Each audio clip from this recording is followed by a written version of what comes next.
तरुणी प्रभुता गेहे। आजकल के लोग मेरी इस बात से बिल्कुल एग्री नहीं होंगे, पर मैं नहीं कह रहा हूं, नारद जी कह रहे हैं। क्या? घर में माता जी हैं, पिताजी हैं, पर उनकी एक नहीं चलती।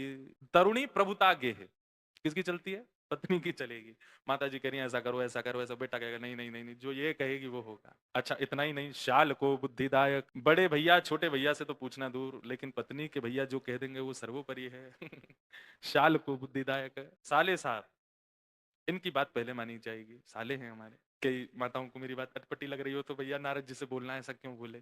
हमारे भाई के बारे में ऐसा क्यों बोले आप? अभी जगन्नाथपुरी दर्शन करने गया मैं, तो मैंने वहां के एक महाराज जी से पूछा कि जगन्नाथ भगवान के ध्वजा पर सूर्य है, ये बात तो समझ आती है कि भाई ध्वजा जो है वो प्रकाश का केंद्र बिंदु होता है, पर चंद्रमा क्यों है? तो हमारे जगन्नाथपुरी में एक स्थान है, जीयर स्वामी मठ। वहां के पूज्य बड़े महाराज जी, हमारे पिताजी के गुरु जी में, तो मेरे दादा गुरु जी, उन्होंने इसका उत्तर किन्हीं को दिया, उन्होंने मुझको दिया।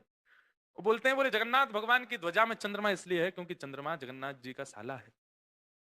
मैंने की तो बोले, समुद्र मंथन से प्रकट हुई लक्ष्मी, लक्ष्मी से भगवान का ब्याह हुआ, और समुद्र से प्रकट हुए चंद्रमा, तो भगवान के हुए साले। बोले लक्ष्मी क्या है, भगवान से बहुत लड़ती है।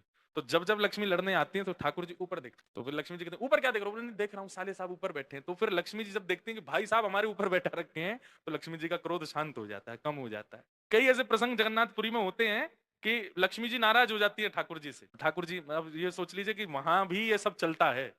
ठाकुर जी और लक्ष्मी जी में भी। तिरुपति बालाजी दर्शन करने गए आप? वहां पे पूछिए पद्मावती कहाँ बैठी हैं?